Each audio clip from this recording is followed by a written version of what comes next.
Welcome to my channel SGF's Life. If you like my video then do subscribe and click the bell icon for upcoming videos notification. Thank you. আমার চ্যানেলে আপনাদের সবাইকে স্বাগত। আজকে আমি আপনাদের জন্য একটা বাংলা রেসিপি নিয়ে এসেছি, ওল চিংড়ি। তো ওল চিংড়িটা আমি সাধারণত ঘরে একদম সিম্পল বানাই, কিন্তু আজকে একটু অন্য রকম করে বানিয়েছি। ওল চিংড়িতে সাধারণত পেঁয়াজ টমেটো এসব দেয় না, তো যেটা আমি ছোটবেলার থেকে দেখে এসেছি, আমার বাড়ির থেকে শিখে এসেছি। তো আজকে আমি সেটার মধ্যে একটু নতুন এক্সপেরিমেন্ট করেছি, তাতে পেঁয়াজ টমেটো একটু এক্সট্রা মশলা কিছু দিয়ে। তো দেখা যাক। তো চলুন দেখে নিই ওল চিংড়ি কিভাবে বানাতে হয়। আপনাদের ভালো লেগে থাকে তাহলে অবশ্যই লাইক করবেন, শেয়ার করবেন, আর আপনাদের মতামত জানাতে কিন্তু কমেন্ট বক্সে ভুলবেন না। আর প্লিজ আমার চ্যানেলকে সাবস্ক্রাইব করবেন। Thank you. যা লাগবে সেগুলো একটু দেখে নিচ্ছি। এরকম কিউব করে কাটা ওল, আলু, আমি একটা বড় সাইজের পেঁয়াজ কুচি করে নিয়েছি, 4টে কাঁচা লঙ্কা ছিঁড়ে নিয়েছি। এখানে আছে চিংড়ি মাছ, আমি মাঝারি সাইজের চিংড়ি নিয়েছি। তো এটাকে আমি ধুয়ে পরিষ্কার করে নুন হলুদ মাখিয়ে রেখেছি।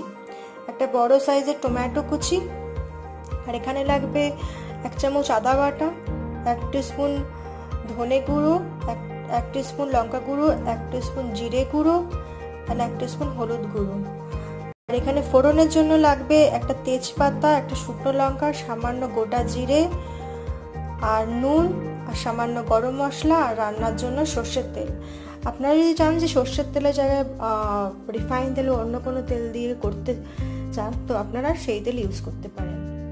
আমি আগে ওই ওলকুচুটাকে প্রেশারে 2টো সিটি দিয়ে একটু বয়েল করে নেব, নাহলে অনেক সময় বয়েল না করে নিলে ওলকুচুর যে কষটা জাতীয় জিনিসটা থাকে তাতে গলা ধরতে পারে। তো আমি ওলকুচুটাকে আগে বয়েল করে নেব প্রেশারে 2টো সিটি দিয়ে।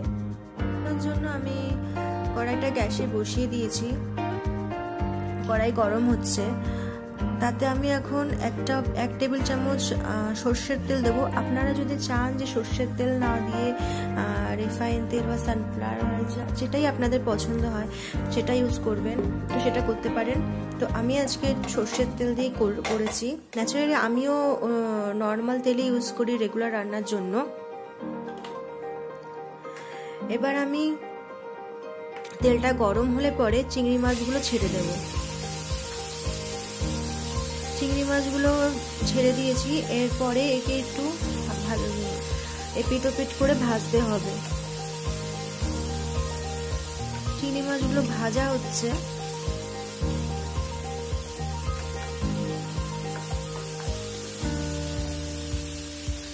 চিংড়ি মাছগুলো বেশ একদম কড়া করে না, আর চিংড়ি মাছগুলো আমি আগেই নুন হলুদ মাখিয়ে রেখে দিয়েছিলাম। তো চিংড়ি মাছগুলো এখন ভাজা হচ্ছে। চিংড়ি মাছগুলো এখন পুরো ভাজা হয়ে গেছে। চিংড়ি মাছটা আমি উঠিয়ে নেব।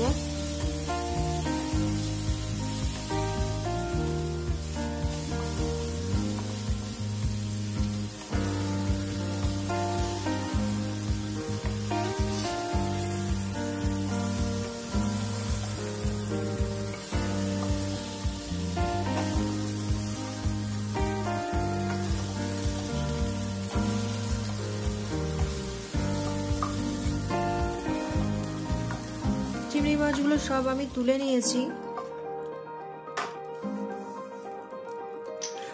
আবার কড়াইতে এখন তেল দেব। আবার আমি 2 টেবিল চামচের মতন তেল দিলাম। এতে আমি এখন ফোড়নের জন্য দেব তেজপাতা, একটা শুকনো লঙ্কা, আর সাদা জিরে।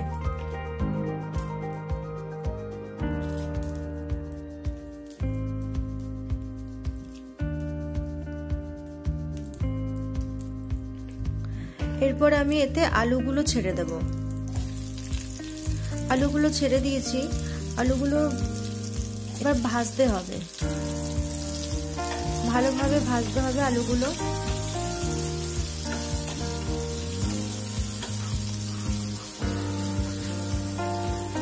আলুগুলো নাড়িয়ে চাড়িয়ে বেশ ভালো করে ভাজছি।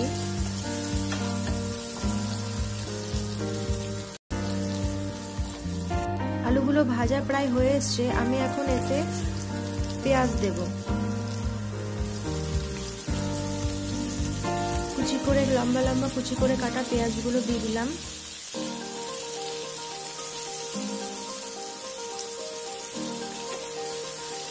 পেঁয়াজগুলো দিয়ে আবার ভালো করে ভাজতে হবে।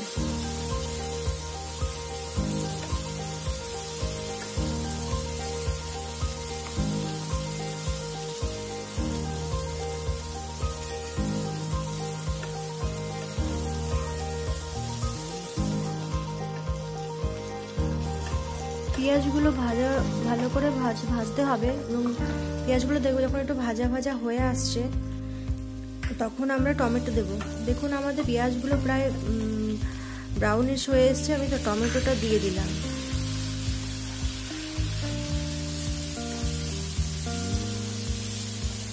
এবার টমেটো আর পেঁয়াজটা দিয়ে ভালো করে কষাতে হবে যতক্ষণ না টমেটোটা একটু নরম হচ্ছে। তারপরে আমরা আস্তে আস্তে সব মশলা অ্যাড করব। টমেটোটা প্রায় মজে এসছে। আমি এখন নুন দিয়ে দিলাম।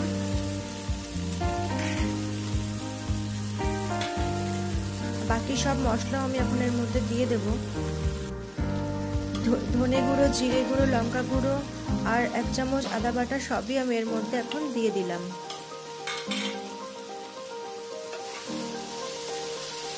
ভালো করে এটাকে মিক্স করতে হবে এবং কষাতে হবে। সামান্য একটু জল দেব এর মধ্যে যাতে মশলাটা পুড়ে না যায় এবং অল্প আছে এটা কষতে থাকবো। জল দিয়ে আমি এটা কষাচ্ছি।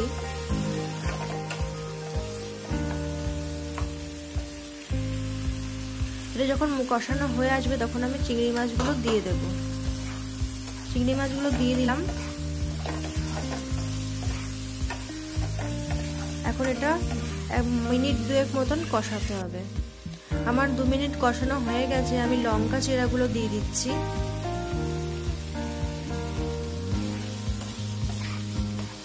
দিয়ে আরো 1 মিনিট মতন আমি কষাবো।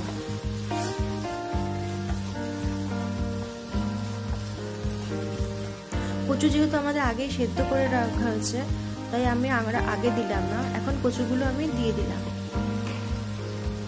ওল কচু, ওলটা দিয়ে বেশি নাড়াচাড়া করব না, জাস্ট একটু হালকা ভাবে এপিট ওপিট করে আমি অল্প জল দিয়ে ঢেকে দেব। আমার ওলটা সেদ্ধই রয়েছে আর আলুটাও মোটামুটি সেদ্ধ। আমি অল্প জল দিয়ে এখন তরকারিটা ঢেকে দেব।